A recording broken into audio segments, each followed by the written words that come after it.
fait la critique de Sérotonine, le nouveau roman de Michel Houellebecq paru chez Flammarion.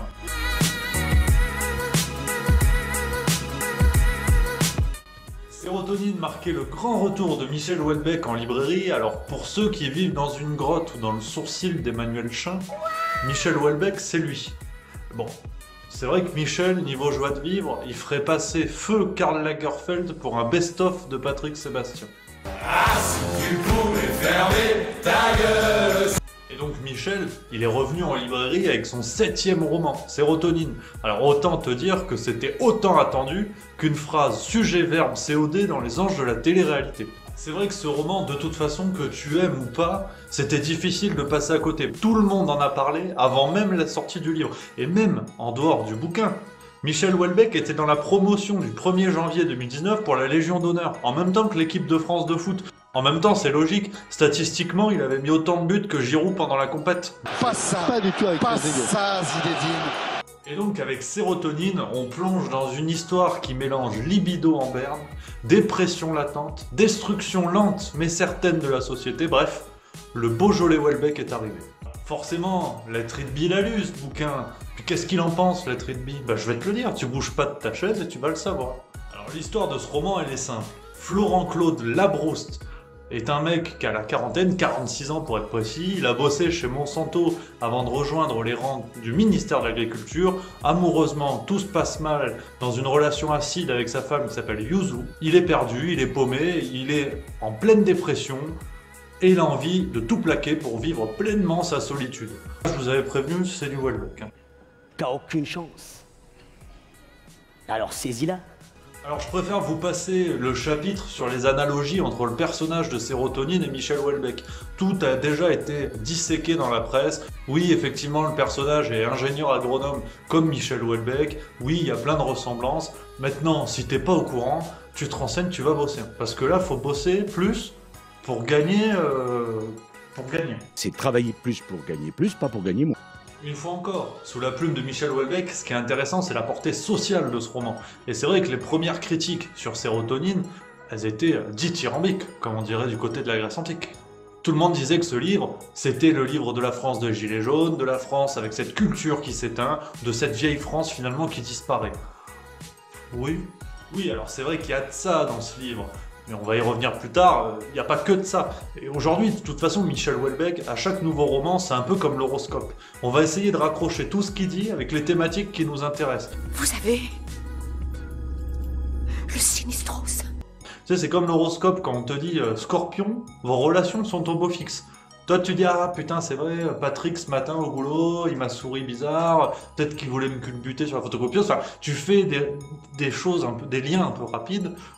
Mais bon, c'est l'horoscope, donc je te dis non. Et Houellebecq, c'est pareil. Tout n'est pas... voilà. Alors oui, dans Sérotonine, il est effectivement parfois question de la condition des agriculteurs en France. Mais c'est pas que ça, et c'est loin d'être que ça, parce que le personnage principal, il est clairement de l'autre côté du manche. Il est plein aux as, il roule dans un 4x4 de fou, il a filé 700 000 balles à un pote. Comme souvent chez Houellebecq, il passe quasiment toute sa vie à dormir dans des hôtels, donc on est loin de l'amour et dans le pré. Alors oui, même si effectivement cette thématique-là de la condition de vie des agriculteurs, elle est présente en seconde lecture, on peut pas faire de Sérotonine un manifeste de défense de cette France qui se meurt. C'est comme si tu prenais Blanche-Neige pour un manifeste de défense de l'industrie minière. Tu sais, avec les 7 nains qui vont à la pioche, là, qui vont à la mine. Non, c'est pas possible. Et je les entends déjà râler, là, les spécialistes de Houellebecq, qui disent « Ouais, tu dis n'importe quoi, l'œuvre de Houellebecq, elle a une portée incroyable, il y a eu plein de travaux sur lui. » C'est vrai, en même temps, j'ai pas dit le contraire. Mais faut faire attention, faut garder des distances. Un trait danger, 2 traits sécurité. Sécurité routière, tous touchés, tous concernés, tous responsables. Donc pour se concentrer vraiment sur le livre en lui-même, on retrouve dans Sérotonine toutes les thématiques qui ont fait le succès de Michel Houellebecq. On est face à un roman qui est peut-être moins original que le précédent, que Soumission, qui lui avait une portée politique beaucoup plus marquée, où Houellebecq imaginait l'arrivée au pouvoir d'un parti islamiste. On va le dire tout de suite et on va pas attendre la Saint-Glinglin, comme on dit dans le Périgord. C'est quasiment impossible de critiquer un roman de Michel Houellebecq dans la mesure où tout ce qui fait ses forces fait aussi ses faiblesses. Ça fait un peu phrase de super-héros, ça.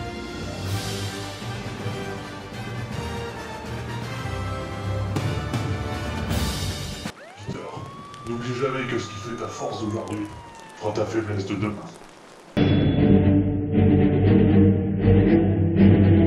Rangez les mouchoirs, on va pas parler Marvel aujourd'hui. Mais en tout cas, dans Sérotonine, on retrouve tout ce qu'on aime chez Houellebecq. Il y a du cul, il y a de la dépression, il y a de la mélancolie, il y a absolument aucun espoir. Franchement, ça donne envie de crever en écoutant les dialogues du film The Artist, quoi. Mais c'est vrai que cette recette, aussi brillante fut-elle par le passé dans La Carte et le Territoire, dans Plateforme ou encore Les Particules élémentaires, c'est vrai que dans Sérotonine, on sent que Michel Houellebecq lui-même pousse les curseurs encore plus loin pour essayer finalement de proposer aux lecteurs ce qu'ils attendent. Cette fois, dans Sérotonine, alors là, attention, spoiler, tu te bouches les oreilles, on assiste à un gangbang canin et à une séance de description pédophile.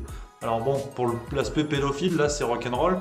Mais pour le gangbang canin, faut se dire que Michel Houellebecq, il est jury du prix 30 millions d'amis.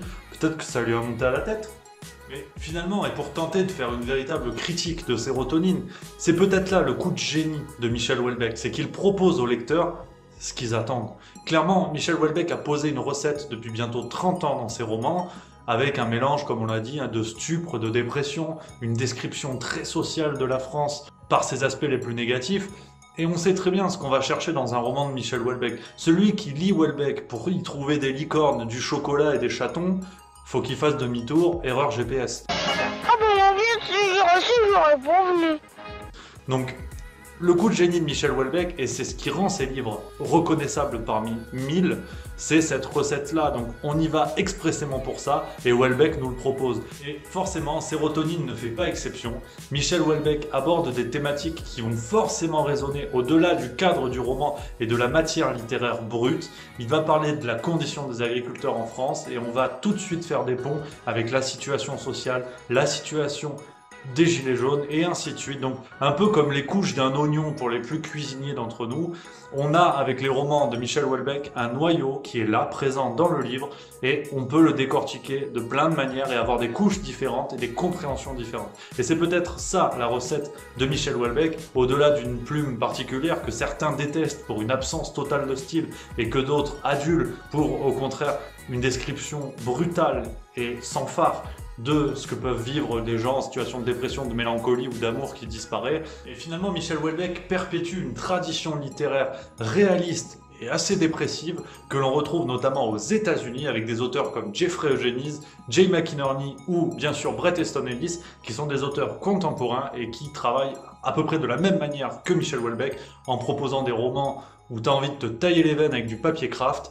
mais une description acide et franchement réaliste de la société américaine. Donc une évolution littéraire commune qui se développe d'ailleurs énormément en France avec ces auteurs qu'on appelle les enfants de Michel Houellebecq, Marion Messina et plein d'autres. Et en conclusion, et pour reprendre tout ce qui a été dit, il semblerait que Michel Houellebecq donne dans Sérotonine une clé, peut-être pour comprendre son œuvre. En tout cas, moi je l'ai interprété comme ça et je serais très intéressé d'avoir en commentaire votre réaction. Ce sont tout simplement les 3 dernières phrases de Sérotonine où Houellebecq dit « Est-ce qu'il faut vraiment en supplément que je donne ma vie pour ces minables? Est-ce qu'il faut vraiment être à ce point explicite? Il semblerait que oui. Et est-ce que ce n'est pas là ce que nous cherchons dans l'œuvre de Michel Houellebecq? Vous avez 4 heures. Donc, personnellement, j'ai aimé ce livre autant que je l'ai détesté. C'est ce que je disais. C'est compliqué de juger un livre de Michel Houellebecq parce que ses forces font ses faiblesses. Ce livre donne des arguments à ceux qui adorent déjà Michel Houellebecq parce qu'on retrouve le mélange qu'on attendait. Michel Houellebecq est bien au rendez-vous, exactement là où on l'attendait. Et à l'inverse, Sérotonine donne des cartouches supplémentaires aux détracteurs de Michel Houellebecq. Et forcément, les détracteurs, avec plus de cartouches, ils lui mettraient bien une cartouche. Je lui mettrais bien une cartouche. Alors comme disait un chanteur de la génération de nos ancêtres, c'est un beau roman. Voilà. Difficile de trancher, comme disait le bourreau de Louis XVI, mais je suis très intéressé d'avoir vos avis en commentaire sur Sérotonine, pour ceux qui l'ont déjà lu. Pour ceux qui l'ont pas lu, vous pouvez me donner vos avis, mais du coup sur autre chose, la météo ou la qualité de mon jean. Et sinon, on se retrouve. En attendant, vous pouvez découvrir ma dernière vidéo sur la bibliothèque Cyril Hanouna. Si, t'es étonné, mais si, tu cliques là, puis sinon, tu peux t'abonner. Et puis, comme dirait Michel Houellebecq, je sais pas ce qu'il dit là.